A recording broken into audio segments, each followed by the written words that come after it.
3, 2. Please remain standing. At this time, I invite Professor Janet McLeavy to the front of the stage. As mace bearer, Professor McLeavy is the member of the faculty with the longest service at the United States Coast Guard Academy.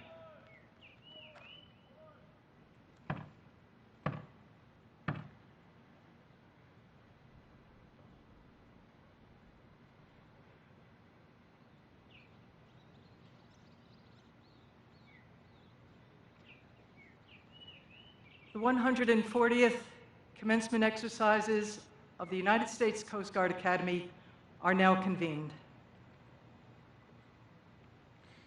Chaplain Kimberly Kane, United States Coast Guard Academy, will now deliver the invocation.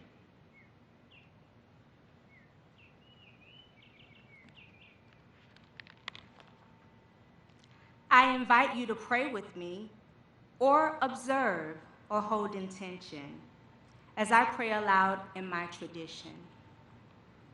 Gracious and loving God, on this festive occasion, we pause to celebrate and give thank offerings of praise for the U.S. Coast Guard class of 2021, who have selflessly chosen to serve our great nation and the cause of freedom.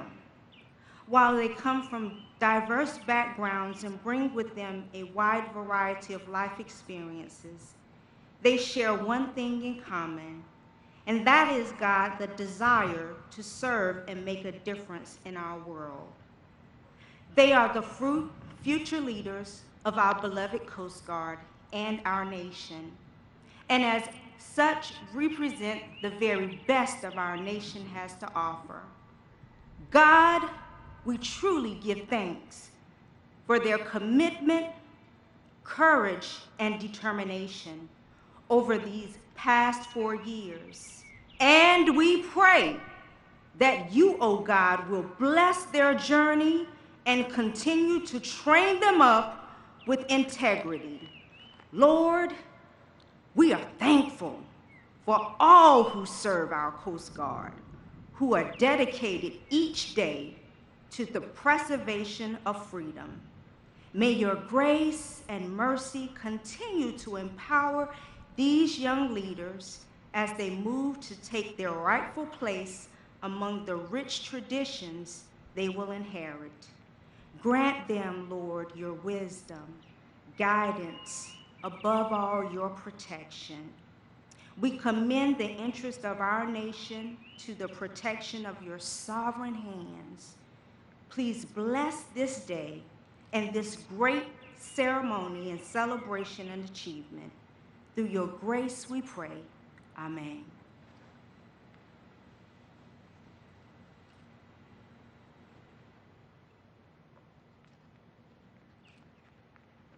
Thank you, Chaplain. Ladies and gentlemen, please be seated.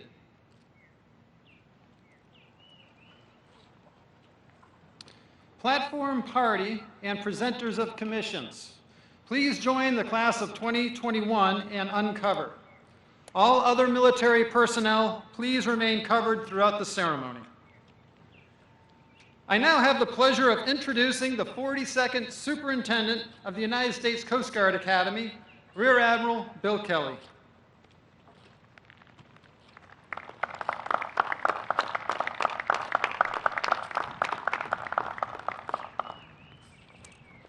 President Biden, Governor Lamont, Secretary Mayorkas, Admiral Schultz, public and community leaders, distinguished alumni, military veterans, faculty, staff, and coaches, Corps of Cadets, family and friends.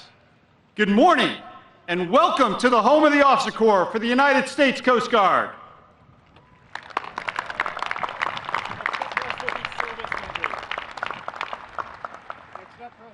To the great class of 2021, good morning and congratulations.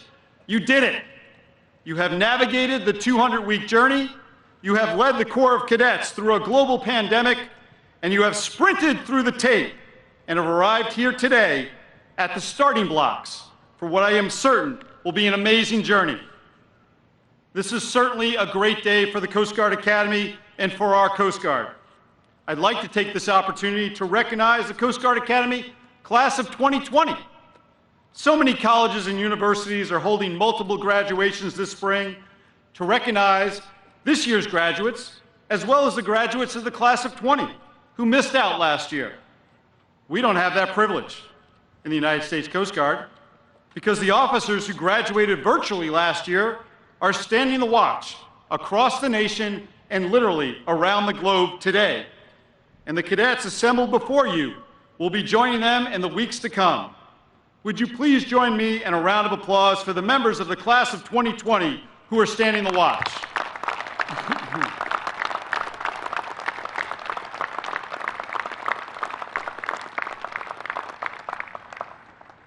Moms and Dad, and the family support network that was so important to the Class of 21 throughout their academy experience, thank you. You were with this class every step of the way during a period like no generation of family has ever been through before. Your guidance and your support allowed these cadets to receive a well-earned diploma and a hard-earned commission. I hope you take great pride in what they have accomplished and what they will accomplish in the years to come. Mr. President, thank you so much for presiding over today's ceremony. It is an honor and a privilege to have you on board our Service Academy, sir. Sir, the women and men you see assembled before you are ready in all respects to serve as leaders of character in our service. They are prepared to uphold their oath, to protect and defend our great nation. And I can attest with great certainty that they are ready to serve wherever and whenever our nation needs them. Thank you again for being with us today, sir. Class of 21, your class motto is Nas Future Facimus. Translated, we are the future. Today, you begin to live your motto. I am excited to see what your class will accomplish for our service and for our nation. It has been the honor and privilege of my life to serve as your superintendent for the past 2 years, and I wish you fair winds and great success. Finally, congratulations to our amazing faculty, coaches, and staff who prepared the Class of 2021, to the family and loved ones who supported them, and the nation who will benefit from their service. We truly have much to celebrate, and as we like to say around the 103 acres, Semper Paratus and forever, go Bears!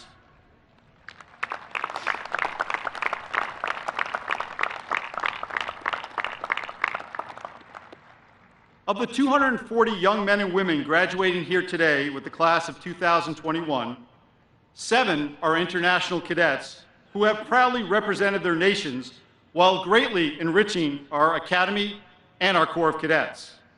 At this time, we invite these international cadets, along with members of their national delegation, to stand when their country and names are called. These graduates will return to their countries and serve with distinction in their armed forces. From Georgia, Sandro Stadjeze and Nicolas Tevildiane.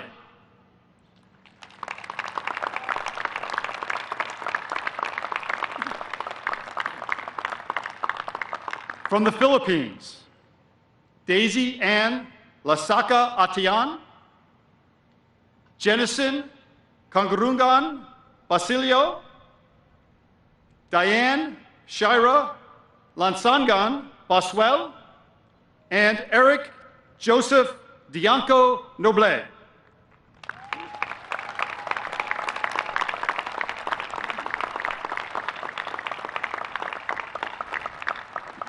And from Sri Lanka, Wishwa Fonsaka. Please join me in a round of applause.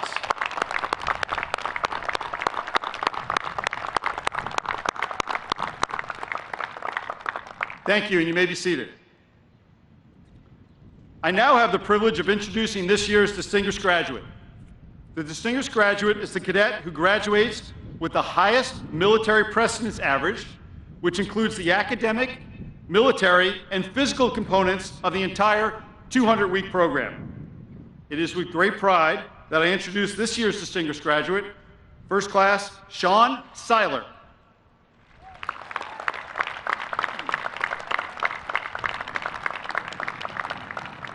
First Class Seiler is from Tucson, Arizona. His parents, Steve and Kim Seiler, are with us today. He is a government major with a concentration in politics, policy, and law. During his senior year, he was part of the International Law of Armed Conflict Capstone Group, where his syndicate tied for first place in the 19th competition on the law of armed conflict in international humanitarian law for military academies. At the competition, First Class Seiler played an integral role in advising a military commander on complex legal and geopolitical issues through cooperation with more than 9 other nations.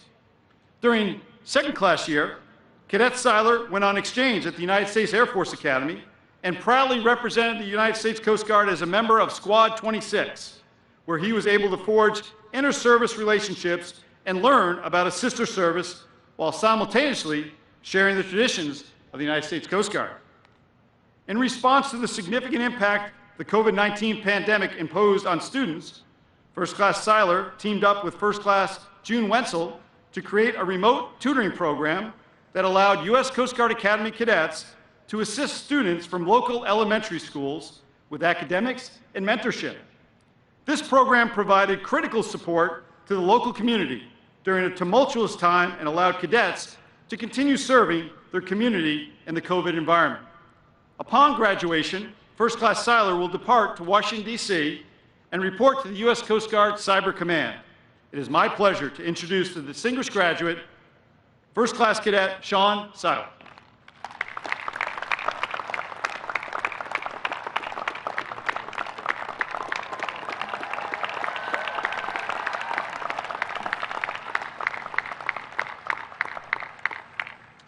Good morning, President Biden, Governor Lamont, Secretary Mayorkas, Admiral Schultz, Admiral Kelly, Dean Colella, distinguished guests, family, friends, and of course, the great class of 2021.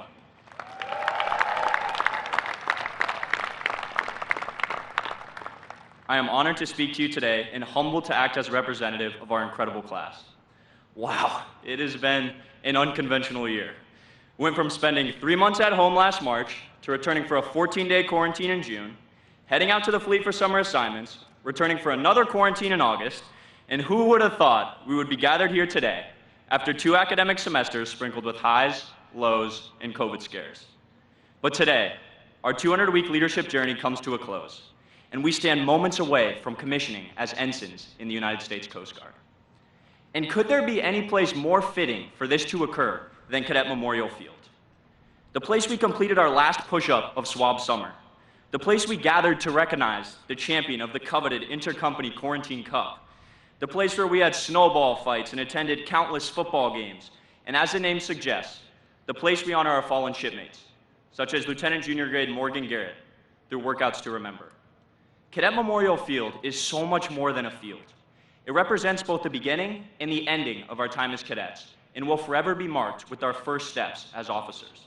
So yes, I think it's fitting that we stand on this field and commemorate the accomplishments of our class. But we didn't do this alone. Mom and Dad, and all the families, friends, faculty, and members of the Academy community who offered a shoulder to cry on, gave us nudges when it was necessary, and most of all, cheered us on. Thank you for making us into the people we are today. Thucydides, a Greek historian and general from the Peloponnesian War, once stated, "Any nation that draws too great a distinction between its scholars and its warriors will have its thinking done by cowards and its fighting done by fools." The Coast Guard Academy is unique because along with the other service academies, it graduates both scholars and warriors. Given the amount of time we've spent in the classroom, power lab, tow tank, and navigation simulators these past 4 years, we have proven ourselves to be scholars. Individuals such as First Class Selena Bance, who received a Fulbright scholarship to study renewable energy systems in Finland, and First Class Jacob Cheeseman, who perfected the art of asking the professors a question and then falling asleep as they provided an answer. Provided daily reminder of the amazing scholarship among our class. But we are also warriors. Along with the traditional demands of life at an academy, We are the class that confronted challenges in mental health, social justice upheaval, and a global pandemic simultaneously. We are the class that started leading clubs as third class, the class that started memos that rethink mental health procedures on base, the class that was sent home, the class that is missing some shipmates today. We are the class of 2021. Our class was forged in adversity and uncertainty. Our finest hours occurred when there was no playbook nor guide. The COVID pandemic was one of these events, but there were many more. In response to issues in our service, the Cadets Against Sexual Assault and Harassment program, led by First Class Etta Davis, began the difficult process of rethinking the culture at the Academy to better combat sexual harassment and assault, and even helped influence change at the service level. In response to the social justice issues confronting our nation, the Genesis Club, under the leadership of First Class Chancey Brown and First Class Kennedy Starks, invented a corps-wide process to foster an honest dialogue about race and identity, where we learned about the experiences and struggles of our shipmates whom we had never taken the time to understand. In the face of growing awareness of mental health, Cadet Peer Support, led by First Class Emma Sims, First Class Edmund Huminski, and First Class Owen Hurley, redefined our perception of emotional well-being, which helped to educate and shape us into more empathetic leaders of character, ready to serve those around us. When we were stuck in our rooms and could not interact with one another last fall, First Class Stephanie Burkhardt initiated a new program called Pulse Check to ensure every member of the Corps was checked in on every single week. She, along with so many other First Class, made a difference. These stories highlight the many unexpected challenges our class faced and the innovative and tireless efforts we made to take the first steps toward addressing them. We were thrust into chaos for the better part of our cadet years, but rather than wait for the next person to step up, we took the lead. We built the momentum. This is why I am so humbled and grateful to be a member of the class of 2021 and to be able to call every single one of you my shipmate.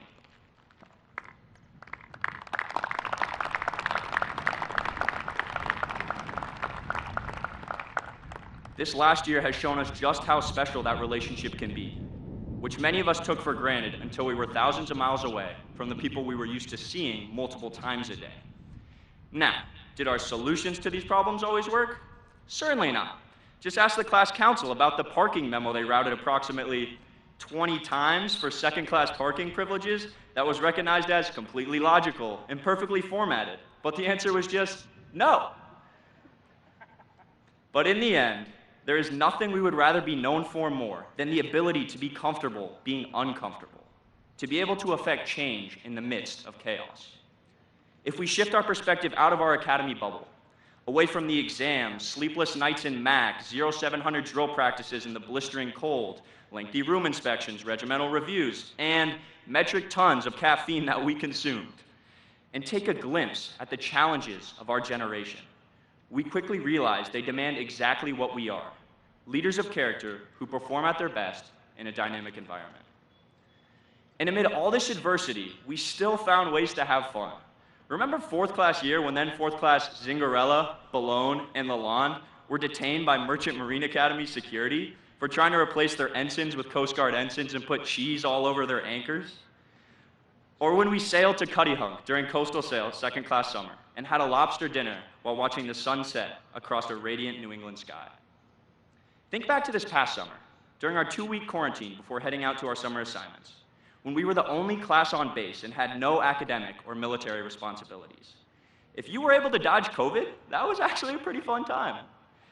Today is both a beginning and an ending, the last page of a chapter and the first of another. But as I look around, I can certainly say, there is no one else I'd rather be sharing this moment with. Our class motto is, "We are the future." Who could have predicted 4 years ago it would prove to be so fitting? As we leave here today, let us take pride in the fact that we may not have all the answers. We don't have all the answers, but we have the passion, courage, and perseverance to find them. We are scholars, we are warriors, we are a family, and we are the future. Go class of 2021, and go Bears. Thank you, sir.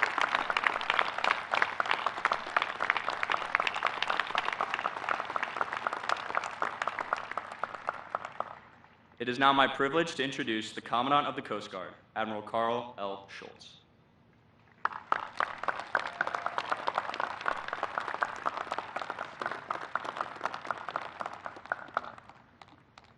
Well, good morning. I'm not sure I want to follow the distinguished graduate who quotes Euclides. I remember that guy 40 years ago that might have been sleeping during the answer to the question. I might have known a cadet like that. But Mr. President, Mr. Speaker, or Mr. Secretary, Governor Lamont, Mayor Passero, we have former Senator Chris Dodd from the state of Connecticut, Congressman Joe Courtney, parents, families, friends, and most importantly, today, the Coast Guard Academy class of 2021. What a beautiful and exciting day it is for our flagship institution's 140th commencement exercises.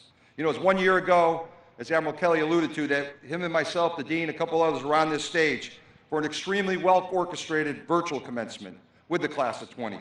And as great as an event that was, I am elated to be back in New London today with our President and our class of 2021, all here in person to graduate and commission the newest officers into the United States Coast Guard. And we talked a lot in this past year or so, but we are absolutely stronger when we are together. Let me start by noting that this summer, after 33 plus years, including 15 years service as the Dean of Academics, a real special guy around here, Kurt Colella, Captain U.S. Coast Guard, retired once before, will now retire a second time. This time is Dr. Colella. And Kurt, I'd like to thank you as Dean for your decades of truly unrivaled professionalism, dedication to the development of future Coast Guard officers that fill our ranks today across the globe. Please join me, if you would, folks, for a round for Dean Colella.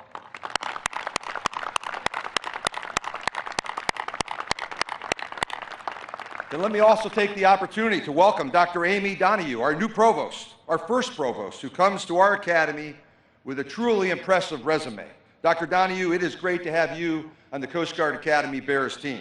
And to the friends and families of our soon-to-be graduates and newly minted ensigns, as well as our remarkable, dedicated staff, coaches, and faculty, thank you for your unwavering support of our cadets. This past year has been uniquely challenging, and you should be rightfully proud in sharing in today's celebration.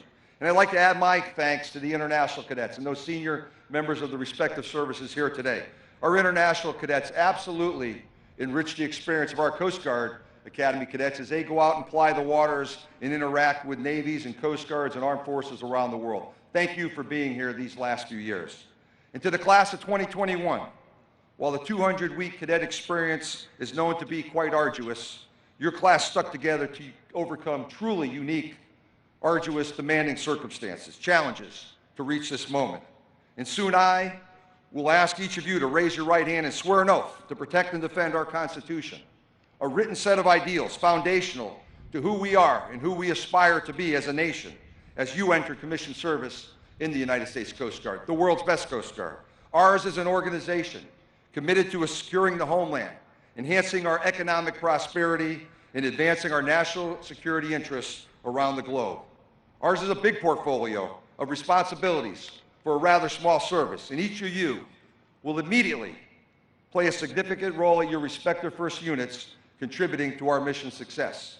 For years, I've admired the bias for action of our Coast Guardsmen that they bring to their duties each and every day, and have often remarked just how you absolutely excel in building and leveraging relationships and partnerships, be that within local communities, be that across the interagency, the joint service environment, or across the globe. I attribute much of our organization's success to the trusting relationships forged through these partnerships and the actions of our Coast Guardsmen, actions informed by our core values cultivated right here in New London, Connecticut. These core values, our core values, honor, respect, devotion to duty, will continue to guide your actions as you save mariners in distress, thwart illicit activities, respond to disasters, or advance the international rules-based order across the world's oceans.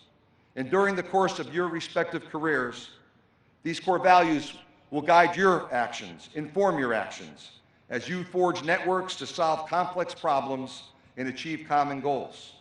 And I suspect that you will quickly discover that collaboration is the key to strengthening maritime safety, security, and environmental stewardship. Within the United States Coast Guard, our ability to collaborate is powerful. And as our Commander-in-Chief, President Biden, says, we lead not only by the example of our power, but by the power of our example. Exemplary Coast Guard behavior can be found across the globe, whether projecting sovereign presence and conducting science in the high latitudes of the Arctic and Antarctic, whether thwarting illegal, unregulated, unreported fishing activities across the vast Indo-Pacific region, combating transnational criminal organizations in the temperate waters of the Caribbean Basin or the Eastern Pacific Ocean, or enabling $5.4 trillion of annual economic activity, fueling 30 million jobs spread across our domestic marine transportation system. These exemplary Coast Guard behaviors and their related successful mission outcomes are typically led by Coast Guard Academy graduates, like yourselves, soon to be. And without hesitation, I can attest to the increasing demand, an almost insatiable demand for our services, for Coast Guard operational capabilities and people-to-people partnerships worldwide. And you ask why? Because the Coast Guard delivers solutions.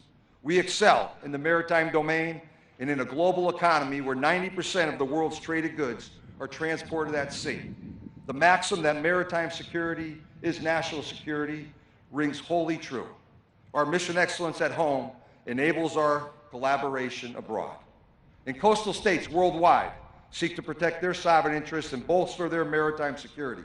Typically, they see the United States Coast Guard as both a model and a partner in those endeavors. So to the class of 2021, I am confident in your abilities to ably participate in these noble endeavors. I am confident in your abilities to strengthen our local, national, and global partnerships, and I am confident in your ability to lead through the power of your example.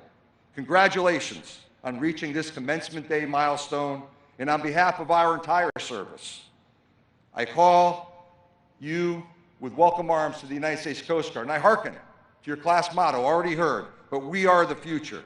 I can't wait to see where you will steer our Coast Guard in the decades and generations to come. And now I have the privilege to welcome a leader with a distinguished history of public service, an ardent supporter of the women and men of the Department of Homeland Security, and Department's 7th Senate-confirmed Secretary of Homeland Security. Ladies and gentlemen, please join me in welcoming the Coast Guard Service Secretary, the Honorable Secretary Alejandro Mayorkas.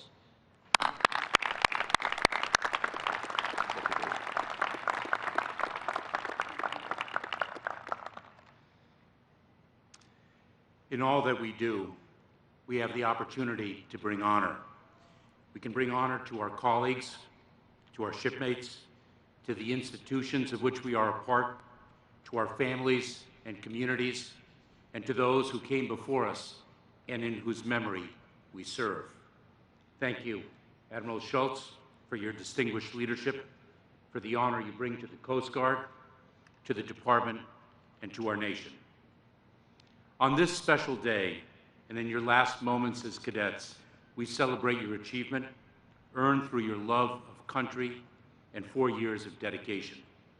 You challenged your strength on the field and in the Thames, stretched your intellect in Satterley and McAllister halls, and tested your mettle in your summer assignments. Now, as commissioned officers of the United States Coast Guard, you will bring honor to the more than 230 years of history that have made our Coast Guard the proud, noble military service that it is. That history was built by coasties who sailed through breaking waves to keep America safe, and those who flew through hurricanes to execute our mission. Of course, we can't leave out the pilots. You are all part of the long blue line. Each of you also has the opportunity, in fact, the responsibility, to build a better Coast Guard for each other and for those whom you will lead into the future. You are new leaders. You will lead with honor, and honor will be the reward for what you give. I have been granted the greatest honor of my life to serve in the cabinet of President Biden and to help execute his vision for America, of all that we can be, and for the world. His leadership is defined by honor, and it is defined by his respect for the dignity of every individual. Honor and dignity, let these be the touchstones of our leadership too. President Biden and First Lady Dr. Jill Biden know the sacrifices you and your loved ones make in the pursuit of military service. They know what it means to watch as a loved one leaves for duty, uncertain of the dangers that await. And they know the pride that comes from that service. Class of 2021, I salute you, and it is my honor to welcome the 46th President of the United States of America, President Joe Biden.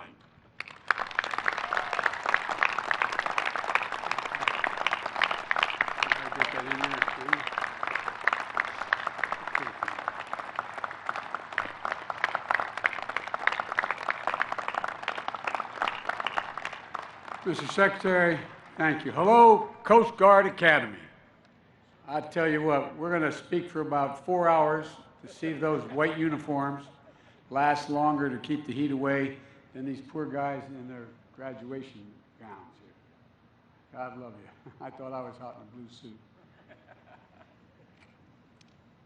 Governor Lamont, it's good to see you, man. You've been a good friend a long time. And I understand the senior senator from this state for a long time, Chris Dodd, is here. I don't know where you're.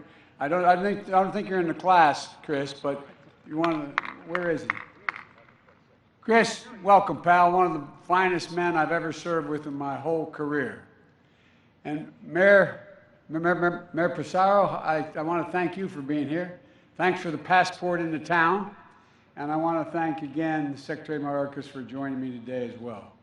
He understands well how vital the Coast Guard is to our economic, our environmental, and our national security, and how central you are to our Homeland Security mission. Admiral Schultz, congratulations on an outstanding new Corps of officers. This past year, there can be no doubt the class of 21 is ready for whatever its mission may be. I know this day is doubly important to Admiral because he's not only the Commandant of the Coast Guard. Well, let me say it another way. In 2013, I think I gave the commencement here, and I was pointing out how the Coast Guard was adapting so rapidly to changing conditions. And I said, this is not your father's Coast Guard. I take that back. First Class Eric Schultz, this is your father's Coast Guard.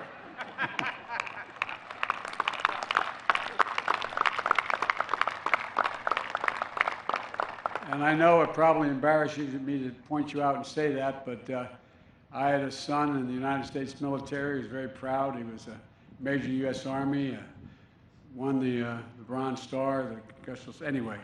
And when he went to Iraq for a year, he got the general to agree to change his name from Biden to Hunter, his mother's maiden name, because he didn't want to be viewed as having gotten any favors.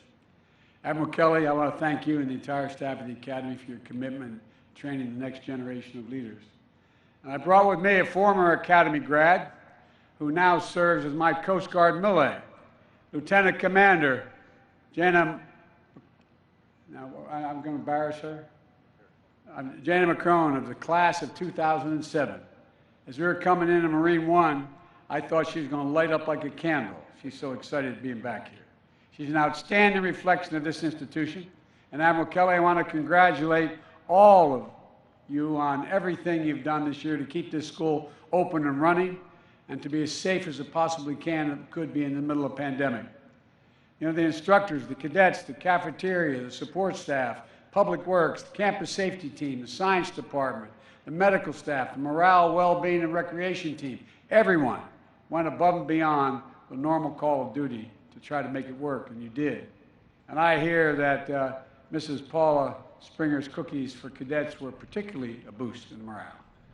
And what you all achieved together embodies the Coast Guard creed: always ready, always ready. I want to thank you. Cadet Seiler, for speaking on behalf of your class, and congratulations on earning the honor of being the class of 21's distinguished graduate. But most importantly, I want to thank your parents and families for everything they have done to support you and all of you, and those watching online as well. There's not all can be here. You've raised these cadets to be fierce patriots, as well as young people of incredible courage and determination. You are the ones who first installed in them the sense of service, who helped them hear the calling of higher duty. So it's your day, too. Cadets, stand up, turn around, and salute your parents.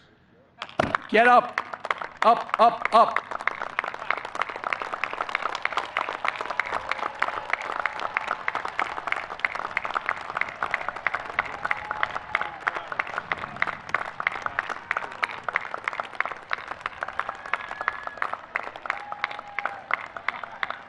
I tell you what, and all those parents watching on television, you raised a fine, fine, fine group of women and men. Cadets, you knew when you chose the academy you were choosing a more difficult path than some of your high school classmates. You were signing up for the honor of service and the additional responsibilities that go with it. But I hope today you take the time to reflect on how much all the hard work and extra effort you engaged in was worth. And I hope that you take immense pride in all that time at the academy and all the academy has given to you. Because you've achieved something few others can claim. You survived our day and billet night. You made it through swab summer. You got a haircut that showed every damn bump in your head. You learned to square the corners and square your medals. Look, your meals, I should say. And you memorized, and this is the part I found would have been hard, memorized running lightning. I'm going to ask you all to stand up and repeat it. No, I'm only kidding. You earned your shoulder boards and your aiguillettes. You passed through 100th week and maybe spent a little too much time at the slice.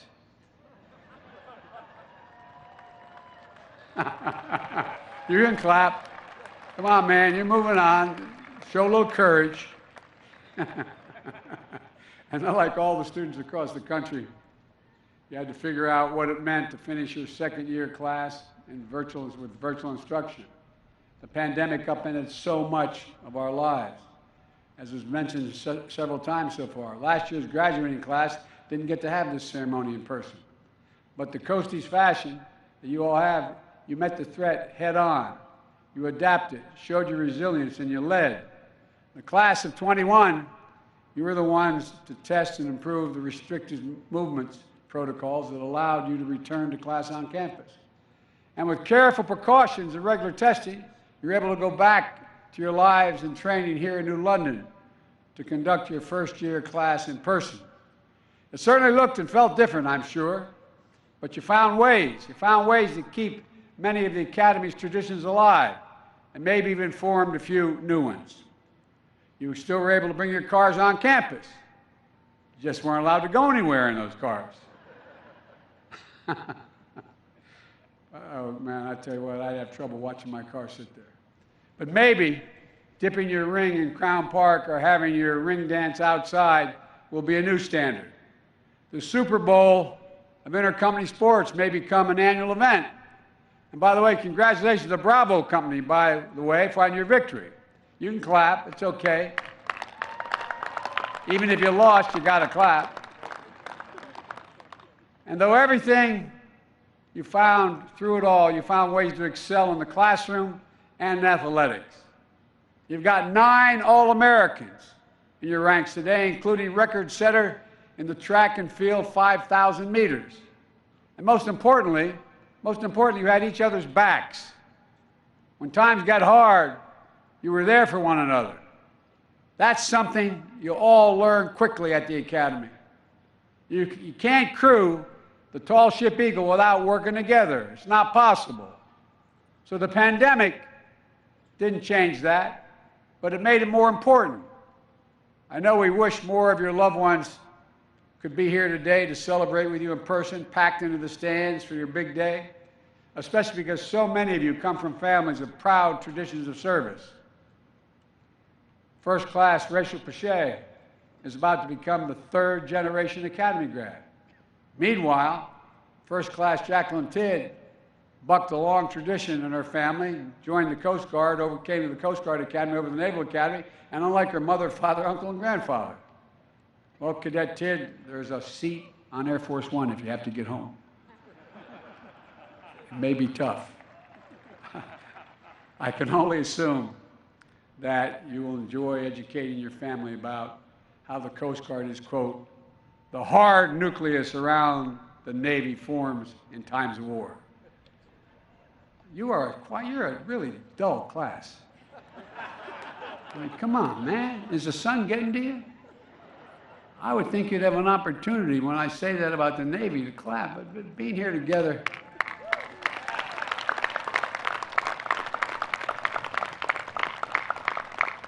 But all kidding aside, being here together is a victory in and of itself, an important marker in the progress we've made to turn the tide of this pandemic.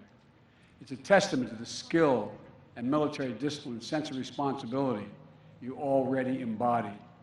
So there's no doubt in my mind that the 140th graduating class of the United States Coast Guard Academy will reflect the very best of our country and the proudest traditions of our service. Look, in just a few minutes, you will be ensigns in the U.S. Coast Guard. But the only anchor cadet is the only one going home with $240 in his pocket. And before I go much further, as your Commander-in-Chief, I've been looking forward to being able to do this for a long time. I want to keep a long-standing tradition and here it goes. I hereby absolve all those serving restrictions of minor infractions absolved. Now, you have no idea how much I wish I'd have been able to do that at my graduation. At my graduation from the University of Delaware. Because I need, as we say in my faith, I needed absolution. You all think I'm kidding, I'm not. Minor infractions like using a fire extinguisher to hose down an RA, but other than that, nothing much. Look, cadets, today you're joining a chain of service that links each of you to our history. It's a connection to the very earliest days of our nation as part of this country's oldest continuous seagoing service. But no class gets to choose the world into which it graduates. And demands and the challenges you're going to face in your career are going to look very different than those who walked these halls before you. You chose, as a class motto, reflects this reality. You said, "We are the future." I don't think you have any idea how profound that assertion is. The world is changing. We're at a significant inflection point in world history. And our country and the world, the United States of America, has always been able to chart the future in times of great change. We've been able to consistently renew ourselves. And time and again, we've proven there's not a single thing we cannot do as a nation when we do it together. And I mean that, not a single solitary thing. And this is particularly important in this moment of accelerating global challenges, hybrid threats that don't stop at our border. We have to meet them on the land and the sea, wherever we find them. And that's where the Coast Guard excels. Pandemic response would not necessarily have been considered a Coast Guard mission until there were more than 250,000 stranded cruise passengers who needed to be safely disembarked during COVID-19.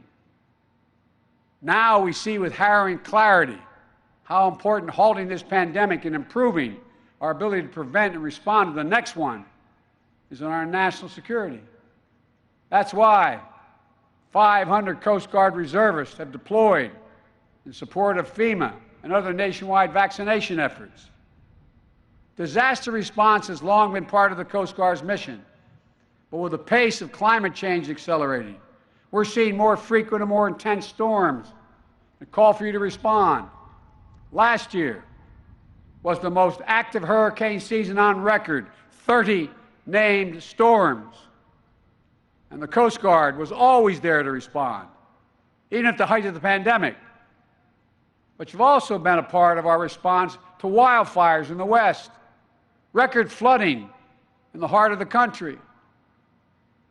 And these patterns are only going to get worse if we fail to take immediate and ambitious actions on climate. Whether it's interdicting illicit drug shipments at sea before they enter the United States, or your stewardship of the environment, the Coast Guard has always recognized the broader definition of our national security. Alexander Hamilton may have been among the first to champion the principle that economic security is national security when he created the Revenue Cutter Service. But if it was true in 1790, it's gospel in 2021. The best way to meet the wide array of threats we face today is by investing in America's enduring advantages and ensure that we're operating from a position of strength. Our economic vitality at home, our ability to trade with the world is essential to that strength. More than 1/4 of the U.S. GDP is transported through the waters to keep us safe, And we're going to increasingly see our skills called upon internationally as well. For decades, the United States has underwritten international maritime security. We and our partners have kept the sea lanes open and secure. We developed clear rules of the road. Behavior is in bounds, important, out of bounds for other nations, to ensure that we can share peacefully in the natural bounty of the sea. And for decades, those rules supported global economic strength that benefited nations everywhere and helped people around the world develop their economic potential. But as you know, increasingly, we're seeing those rules challenged, both by the rapid advance of technology and the disruptive actions of nations like China and Russia, with whom I've had direct discussions of this with President Xi as well as President Putin. Long-standing basic maritime principles like freedom of navigation are a bedrock of global economic and global security. When nations try to game the system or tip the rules in their favor, it throws everything off balance. That's why we are so adamant that these areas of the world that are the arteries of trade and shipping remain peaceful, whether that's the South China Sea, the Arabian Gulf, and increasingly the Arctic. It's of vital interest to America's foreign policy to secure unimpeded flow of global commerce. And it won't happen without us taking an active role to set the norms of conduct, to shape them around democratic values, not those of autocrats. That's why we'll continue to support the United Nations Convention on the Law of the Seas, which outlines many of the key principles to ensure that our waters of our planet are not exploited by any one nation, but are preserved for the benefit of all. But they're being challenged now, all of it. So as we work together with our democratic partners around the world, to both update the rules for this new age, to hold all of us accountable to living up to those rules, your mission will become even more global and even more important. You have an essential role in our efforts to ensure a free and open Indo-Pacific. Our new agreement for the Coast Guard to partner with Taiwan will help ensure that we're positioned to better respond to shared threats in the region and to conduct coordinated humanitarian and environmental missions. The U.S. Coast Guard partnership with nations throughout the region to take on issues like illegal, unreported, and unregulated fishing are essential to building the muscle of cooperation. When distant water fishing fleets travel thousands of miles to strip maritime resources without regard to catch regulations or internationally established economic zones, it hurts everyone. Which is why we sent the U.S. Coast Guard, Qatar, Berdoff, to partner with Ecuador last summer to disrupt and deter a Chinese distant water fleet operating near the Galapagos Islands.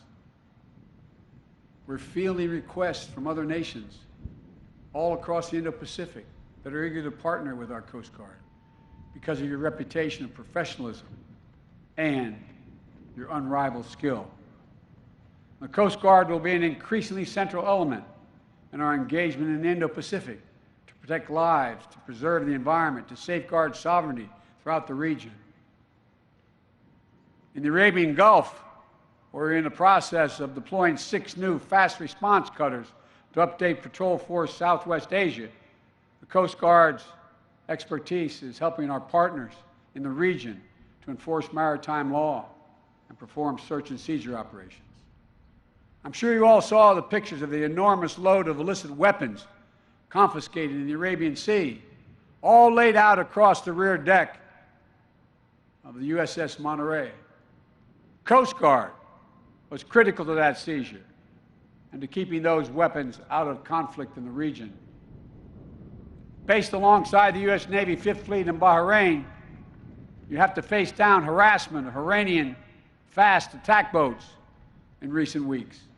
And in recent weeks, the U.S. Coast Guard cutter Maui had to fire 30 warning shots to deter such irresponsible and unsafe maneuvers in the region. The world is changing. We need you even more. And in the Arctic, the Coast Guard is a proud American presence in the region, rapidly growing in strategic importance as ice recedes and new sea lanes open. We, the United States, are an Arctic nation. The United States must demonstrate our leadership and engagement. Our diplomacy and our operational skill.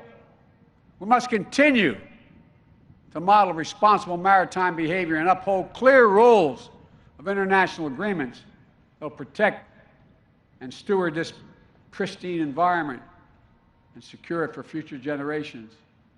And by the way, as you know by now, to protect our homeland security as well.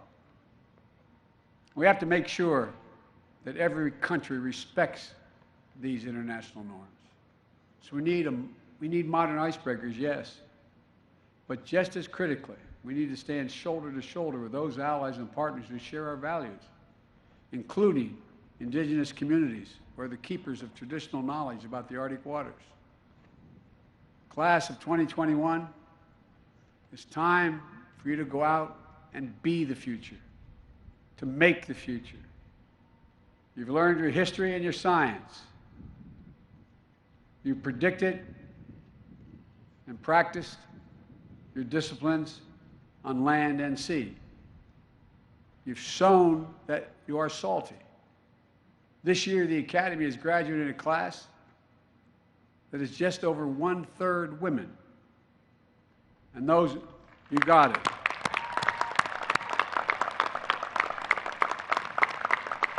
I was telling the Commandant, I just appointed 3 women as combatant commanders around the world. And those numbers are going up year by year. As I said, I recently nominated Vice Admiral Linda Fagan. Class of '85 in the Coast Guard is the first female 4-star admiral.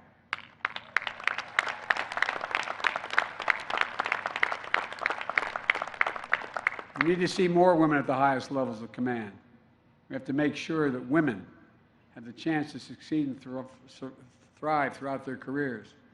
There's a saying we use in a different context, a Chinese saying. It says, women hold up half the world. It's an absolutely stupid position not to make sure they represent at least half of what we do. Every member of our armed forces should feel safe and respected in the ranks. That's why my administration is committed to taking on the scourge of sexual assault and harassment in the military. You're joining a service that not only serves as America's front line, it increasingly looks like America. This year's class is also just over 1/3 underrepresented minorities, including some of the highest number of African Americans, Asian Americans, and Pacific Islanders. Each of you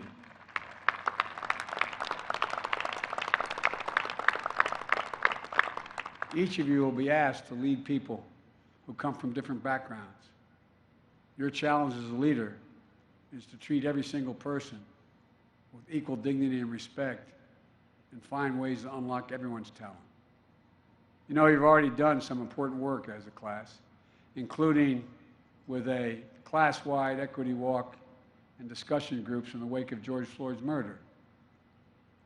Our national successes depend on our capacity to harness the full range of ideas and experience that exists in our country and deliver on the promise of the American dream for all America. You know, America's unique. America's the only country in the world that's founded on an idea. You can define every other country in the world based on ethnicity or geography. We're the only one based on an idea, not a joke.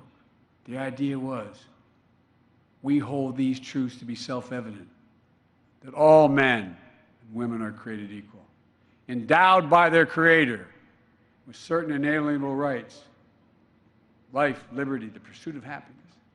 We hear it all the time, but it's who we are. We can't be different than attempting to continue to have that arc move toward justice. For this generation of graduates, of new ensigns in the United States Coast Guard, who have volunteered to serve our country, I've never been more optimistic about our future.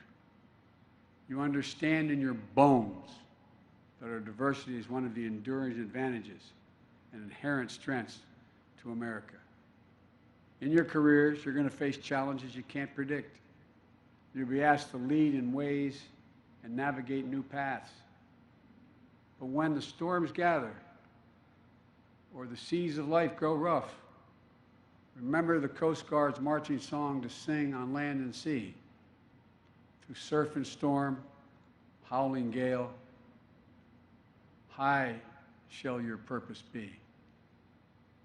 The class of 2021, you have it all. You really do. And we need you badly. And that's not hyperbole. The country needs you. Press always asks me why I'm so optimistic about America's chances in the world.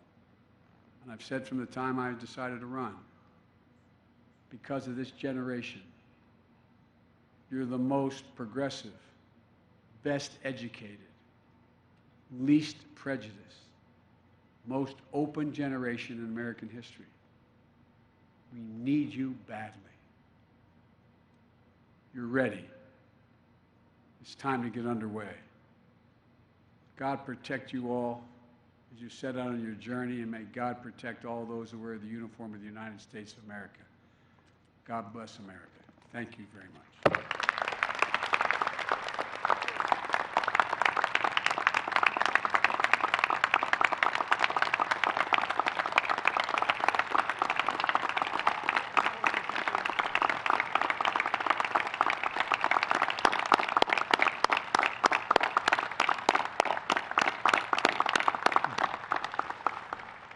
On behalf of the Academy, thank you, Mr. President, for being here with us today and honoring the Academy and the Coast Guard with your presence. I would like to now present the United States Coast Guard Band, conducted by Commander Adam Williamson, who will perform a medley of service marches.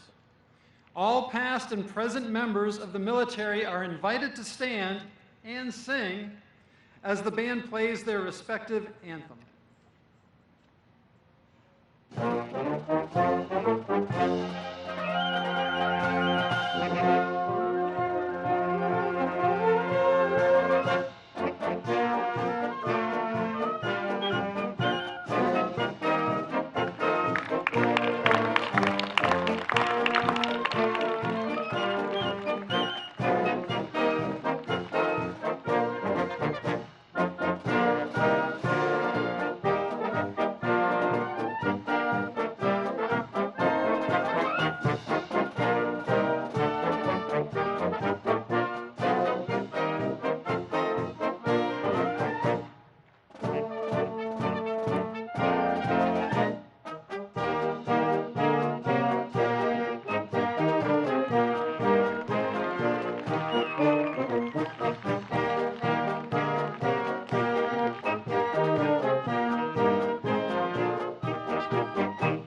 you.